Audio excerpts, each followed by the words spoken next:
welcome এভৰিওয়ান আপোনালোক সকলোকে আমাৰ জ্ঞান তথ্য ৱেডি সাকসেছ ইউটিউব চেনেললৈ পুনৰবাৰ স্বাগতম জনাইছোঁ তো ইতিমধ্যে আপোনালোক সকলোৱে গম পাইছেই যে আমি প্ৰিভিয়াছ ইয়াৰ কুৱেশ্যন পেপাৰবিলাক আমি এনালাইচিছ কৰিম বুলি আপোনালোক কথা দিছিলোঁ আৰু সেইমতে আমি প্ৰিভিয়াছ ইয়াৰ কুৱেশ্যন পেপাৰ বুলি ক'বলৈ গ'লে আমি যিহেতু আমাৰ হাতত বহুকেইখন অসম গভৰ্ণমেণ্টৰে হওক বহুকেইখন প্ৰিভিয়াছ ইয়াৰ কুৱেশ্যন পেপাৰ আমি সংগ্ৰহ কৰিছোঁ আৰু লগতে আমাৰ নিজৰ টীমৰ পৰা যিখিনি পাব্লিছ হৈছিলে 5খন মক টেষ্ট আমি পাব্লিছ কৰিছিলোঁ তো সেইখিনিও আমি বিনামূলীয়াকৈ আপোনালোকৰ সৈতে এনালাইচিছ কৰিম যদি পিডিএফসমূহ লাগে তেতিয়াও ক'ব তেতিয়াহ'লে আমি টেলিগ্ৰাম চেনেলত সকলোবিলাক পিডিএফ আপোনালোকক প্ৰভাইড কৰি দিম ঠিক আছে ইয়াৰ লগতে কি হয় আমাৰ বহুকেইজন ছাবস্ক্ৰাইব বন্ধুৱে কি কৰিছে বহুকেইটা আগশাৰীৰ শিক্ষা প্ৰতিষ্ঠানৰ পৰা মক টেষ্ট তেওঁলোকে সংগ্ৰহ কৰিছে তো তেওঁলোকেও কৰিছে যে সেইকেইখন মক টেষ্ট আমাক প্ৰভাইড কৰিছে আৰু কৈছে যে এইখিনি আমাক এনালাইচিছ কৰি দিয়ক তো সেইমতে মই ভাবিলোঁ এটা ভিডিঅ'কে আপোনালোকৰ সৈতে মই শ্বেয়াৰ কৰিম প্ৰতিখন পেপাৰৰ কাৰণে 3টাকৈ ভিডিঅ' থাকিব ইতিমধ্যে ডিটি যিখন গ্ৰেড 4 পেপাৰ আজি লৈ আহিছোঁ সেইখনৰ মেথছৰ ছেকশ্যনটো আজি লৈ আহিছোঁ ইতিমধ্যে জিকে ছেকশ্যনটো আপোনালোকৰ সৈতে আলোচনা কৰিছোঁ বাকী থাকিব ইংৰাজী ছেকশ্যনটো গতিকে বৰ বেছি পলম নকৰোঁ আমি মেথছৰ যিটো ছেকশ্যন আছে এই ছেকশ্যনটোৰ বিষয়ে আমি আলোচনা কৰিবলৈ আগবাঢ়োঁ মাত্ৰ যদি আপোনালোকৰ উপকৃত হোৱা যেন অনুভৱ হয় ভিডিঅ'বিলাক তেতিয়াহ'লে নিশ্চিতভাৱে চেনেলটো ছাবস্ক্ৰাইব কৰি ৰাখিব লগতে বেলখনত টিপি অল প্ৰেছ কৰিব বৰ বেছি সময় নষ্ট নকৰোঁ আমাৰ কুৱেশ্যনটো দেখিছে আমাৰ স্ক্ৰীণত দেখাই দিছোঁ তো স্ক্ৰীণত কি দিয়া আছে আপোনালোকে নিশ্চয়কৈ দেখিছে তো তাত দিয়া আছে যে question number 26 right the following fraction as decimal তো যিখিনি ফ্ৰেকশ্যন দিয়া আছে আপোনালোকে দেখিছে ফ্ৰেকশ্যন কি দিয়া আছে আমি দেখিলোঁ 3 প্লাছ 3/10 হয়নে 3 + 3/10 প্লাছ 3/100 দেখিছেনে প্লাছ 1/10,000 আছে নহয় জানো 1/10,000 নিশ্চিতভাৱে আৰু 3/1 লাখ হয়নে তো এইটো আমি লিখি ল'লোঁ ঠিক আছে তো এতিয়া এইটো আচলতে ডেচিমেলত নিব লাগে option A B C D 4টা অপশ্যন দিয়া আছে তো এই 4টাৰ ভিতৰতনো কিনো অপশ্যনটো শুদ্ধ হ'ব তাৰ বাবে আমি কি কৰিম ডিৰেক্টলি এনেকৈ ডাঙৰকৈ এডাল আঁচ টানি ল'ম আৰু ইয়াৰ লখাগু কি হ'ব 10 100 10,000 আৰু 1 লাখৰ ইহঁতৰ লখাগুটো হ'ব 100,000 যিহেতু ডাঙৰটোৱে লখাগু হ'ব তো এই ক্ষেত্ৰত তিনি তলততো একো নাই মানে 3 তলত 1 আছে গতিকে 3 তলত আমি কি কৰিম ইয়াৰ এটা শূন্যতা আমি কি কৰিম এই গোটেইখিনি আমি লিখি দিব পাৰিম অৰ্থাৎ 3 লাখ হ'ব 1 2 3 4 5 ঠিক আছে ইয়াত যিটো এটা শূন্য আছে ইয়াৰ এটা শূন্যৰ লগত আমি কাটি পানি লিখিম 30,000 1 2 3 4 1 2 3 4 ইয়াত দুটা শূন্য আছে আমি দুটা শূন্য কাটি দিম অৰ্থাৎ 3,000 ঠিক আছে আৰু ইয়াত 4টা শূন্য আছে আমি 4টা শূন্য কাটি দিম অৰ্থাৎ 10 লিখিব পাৰিম আৰু ইয়াত 5টা শূন্য আছে গতিকে 5টা শূন্যই আমি লিখিব নালাগে অকল লিখিলে হ'ব গতিকে ইয়াত আমি যেতিয়া গোটেইখিনি এডিশ্যন কৰিম গোটেইখিনি প্লাছ কৰিম তেতিয়া কি হ'ব আনসাৰটো 3 হয়নে 3 to 3 0 1 3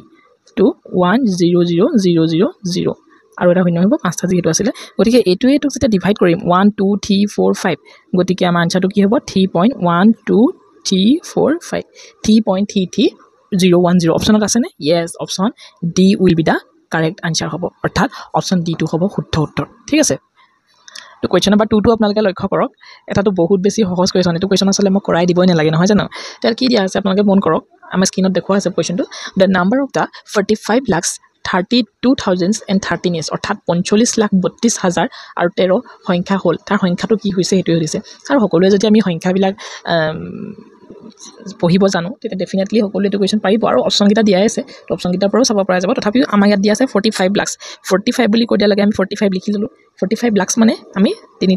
5টা শূন্য দিব লাগিব হয়নে 5টা শূন্য কিন্তু আমি দিয়া নাই কাৰণ 45,32,000 বুলি কৈছে তো 32,000ৰ পাছত 3টা শূন্য থাকিব লাগিব তো এইটো আমি কাটি দিলোঁ ইয়াত 32,000 লিখিলোঁ তো 0 3টা দিব লাগিব কিন্তু 0 ঠাইত কৈছে 32,013 গতিকে 13 কৈছে 100ত কোৱা নাই গতিকে 0টা আহিব আৰু 13 অৰ্থাৎ আনসাৰটো হ'ল 45,32013 এতিয়া আমাৰ আনসাৰত 45,32013 কোনটো অপশ্যনত আছে তো option A will be the correct answer so option এটো শুদ্ধ উত্তৰ হ'ব ঠিক আছে পৰৱৰ্তী কুৱেশ্যনটোলৈ যাম তো পৰৱৰ্তী কুৱেশ্যনটো মন কৰক কুৱেশ্যন নম্বৰ 28ত কি দিয়া আছে ইফ দ্য কষ্ট প্ৰাইচ স্ক্ৰীণত দেখুৱাই আছে কুৱেশ্যনটো পঢ়ি ল'ব তথাপি ময়ো পঢ়ি দিছোঁ বাৰু if the cost price of 25 shares is equal to the selling price of 30 shares find the loss percent যদি প্ৰফিট এণ্ড লছৰ নলেজ আছে তেতিয়াহ'লে এইটো বহুত বেছি ইজি কুৱেশ্যন যদি 25খন চকীৰ কিনা দাম আৰু 30খন চকীৰ বেচা দামৰ সমান হয় তেতিয়া শতকৰা লোকচান কিমান তো লছ পাৰ্চেণ্টেজটো দিছে ইয়াত 25 শ্বেয়াৰ্ছৰ আমাৰ কষ্ট প্ৰাইচ দিছে তাৰমানে 25 আমি কি লিখিব পাৰিম 25 CP লিখিব পাৰিম হয়নে 25 CP ইকুৱেল টু কিমান দিয়া আছে 30 SP selling price of 30 30 shares নহয় জানো 30 SP অৰ্থাৎ আমি কি লিখিব পাৰোঁ CP বাই SP টো এফালে যদি লৈ আহোঁ SP ইজ ইকুৱেল টু আমি কি কৰিব আমি পাৰিম 30/25 এইখিনিটো কটাকটি যাব 5 যাব 5 5 যা 25 5 6 যা 30 অৰ্থাৎ ইয়াত আমি কি পালোঁ CP by SP is equal to 6/5 অৰ্থাৎ CP যদি 6 হয় SP 5 হ'ব তাৰমানে এটা লোকচান হৈছে মানে পাৰ্চেণ্টেজটো কিমান হ'ব লোকচান লছ পাৰ্চেণ্টেজটো কি হ'ব আমি লছ পাৰ্চেণ্টেজ বুলি লিখি থ'ম তো লছ পাৰ্চেণ্টেজটো হ'বলৈ গৈ আছে 6 - 5 মানে CPৰ পৰা SP মাইনাছ কৰিলে 1 পালোঁ কিমানত এক লছ হৈছে 6 টকাত এক লছ হৈছে 6 দিলোঁ আৰু এফালে 100 যেতিয়াতো কৰি চাম 2 3 যা 6 2 50 যা 25 3 1 1 এফালে 2 থাকিলে 20 3 6 যা 18 2 বাকী থাকিলে 2/3 তো এইটোৱে হ'ব শুদ্ধ উত্তৰ আৰু option A will be the correct answer option A আছে শুদ্ধ উত্তৰটো হয়নে তো এইটো আমি বুজি পাইছোঁ নিশ্চয় যথেষ্ট সহজ কুৱেশ্যন নহয় জানো বৰ্তমান আহিলোঁ কুৱেশ্যন নম্বৰ 29 আমাৰ স্ক্ৰীনত দিয়াই আছে আপোনালোকে মন কৰিব 12 men take 18 days to construct a road অৰ্থাৎ 29জন মানুহক এটা কাম কৰিবলৈ কিমান দিন সময় লাগে 12 men take 18 days to construct a road মানে 12জন মানুহক এটা কাম কৰিবলৈ 18 দিন সময় লাগে হয়নে সেইটো তাকে কৈছে in how many days can 9 men take to construct the same road তো 9জন মানুহক কিমান দিন লাগিব তো x দিন লাগিব বুলি আমি ধৰি লৈছোঁ তো 12 * 18 9 * x হয়নে ঠিক আছে তো 12 * 18 এতিয়া 12 * 18 মাল্টিপ্লাই কৰিম তেতিয়া আমি পাম 216 হয়নে আৰু এইফালে আহিলে 9x অৰ্থাৎ কেইদিন লাগিব x = 9 যেতিয়া 216 3 3 যা 9 3 7 যা 21 3 2 যা 26 হয়নে 3 আকৌ যাব 3 2 যা 6 1 3 4 যা 24 অৰ্থাৎ 24 ডেজ লাগিব আৰু 24 ডেজ অপশ্যনত আছেনে য়েছ option A will be the correct answer হয়নে অপশ্যন এটো হ'ব শুদ্ধ উত্তৰ ঠিক আছে পৰৱৰ্তী কুৱেশ্যনলৈ যাম তো এই কুৱেশ্যনটো মনত ৰাখিব মন কৰিব কুৱেশ্যন নম্বৰ 30 স্ক্ৰীনত দিয়া আছে কুৱেশ্যন নম্বৰ 30 কি আছে a father is 5 times old as his son তো আমি কুৱেশ্যনৰ মতে কৰি যাওঁ father is 5 times old as his son তাৰমানে সন আমি সন বি কিমান ধৰিম এক্স ধৰিম তো তেতিয়াহ'লে ফাদাৰ কিমান হ'ব ফাদাৰ সনৰ 5 টাইমছ তো 5x হ'ব নহয় জানো তো তেওঁলোকৰ এইটো প্ৰেজেণ্ট ইজ ঠিক আছে এইটো প্ৰেজেণ্ট ইজ আমি লেট কৰি লৈছোঁ এইকেইটা তো আফটাৰ 24 ইয়াৰ্ছ 24 বছৰৰ পাছত তো আফটাৰ 24 দুইফালে আমি 24 প্লাছ কৰি দিম 5x + 24 দুই লগতে 24 প্লাছ হ'ব he will be twice as old as son অৰ্থাৎ দেউতাক পুতেকৰ বয়সৰ দুগুণ হ'ল অৰ্থাৎ দুইফালে যিহেতু ইকুৱেল চিন দিছোঁ সমান হ'বই লাগিব দুগুণ কৰি দিলোঁ আমি সমান হৈ গ'ল দেউতাকৰ বয়স পুতেকৰ বয়সৰ দুগুণ হৈ গ'ল নহয় জানো find the present age of son তো সনৰ প্ৰেজেণ্ট এজটো কিমান x উলিয়াই দিলে হ'ব অৰ্থাৎ 2x + 48 = 5x + 24 আমি লিখিব লাগিব ইয়াত কি কৰিম 2x - 5x আৰু 24 - 48 5x টো এইফালে আনিছোঁ 48 টো এইফালে লগাই গ'ল সংখ্যা আৰু x কৰি দিলোঁ -36 হৈ গ'ল আৰু -24 হৈ গ'ল তো মাইনাছে কেঞ্চেল 3 8 যা 24 অৰ্থাৎ x = 8 ইয়াৰ্ছ তাৰমানে পুতেকৰ বৰ্তমান বয়সটো কিমান হ'ল x = 8 ইয়াৰ্ছ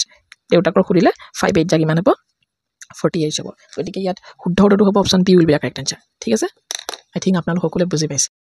কুৱেশ্যন আমি কুৱেশ্যন নম্বৰ 31 টো পালোহি তো স্ক্ৰীনৰ কুৱেশ্যনটো দেখিছে অলপমান দীঘলীয়াকৈ লাগিছে কুৱেশ্যনটো কিন্তু একেবাৰে সহজ কুৱেশ্যন চিন্তা কৰিবলগীয়া একো নাই তো কুৱেশ্যনটো কি দি আছে আপোনালোকে মন কৰক তো ৰিটিছ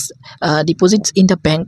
raise 9000 for 8 months at 5% per annum rate of interest তো এইটো চিম্পল ইণ্টাৰেষ্ট এটা কুৱেশ্যন হয় find the amount he will receive from the bank at the and of the period তাৰমানে এমাউণ্টটো সুধিছে তো ইয়াত পি অৰ্থাৎ প্ৰিন্সিপালটো কিমান দিয়া আছে মন কৰক Rita's deposit in the bank ৰেজ 9000 অৰ্থাৎ প্ৰিন্সিপালটো 9300 টকা ইয়াত দিয়া আছে মন কৰিছে তো টাইমটো কিমান দিয়া আছে টাইমটো দিয়া আছে 8 month 8 month তো 8 month দিলে জানো হ'ব আমি ইয়াৰত নিব লাগিব ইয়াৰত নিবলৈ আমি 12 ৰে ডিভাইড কৰি দিম তো 4 3 যা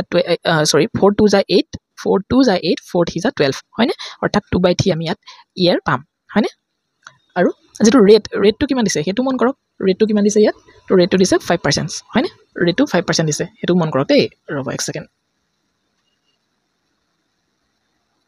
এতিয়া ধুনীয়া হৈছে ন তো ৰেটটো 5% দিয়া আছে তো গতিকে আমি সকলোৱে জানো ইয়াত SI উলিয়াই ল'ম আমি SI = PRT/100 আমি SI টো নাজানো SI টো উলিয়াই ল'ম P মানে দিয়া আছে 9000 হয়নে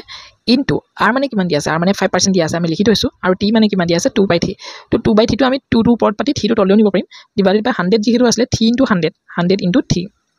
কৰি দিম ঠিক আছে তো 0 0 কেঞ্চেল 0 0 কেঞ্চেল 3 3 যা 9 3 1 যা 3 হ'ল তো 31 * 5 * 10 10 5 * 2 10 তো 310 হ'ব ইয়াৰ SI গতিকে SI 310 হোৱাৰ লগে লগে এমাউণ্টটো কিমান হ'ব এমাউণ্টটো হৈছে প্ৰিন্সিপাল প্লাছ SI হয়নে তো প্ৰিন্সিপাল কিমান 9300 প্লাছ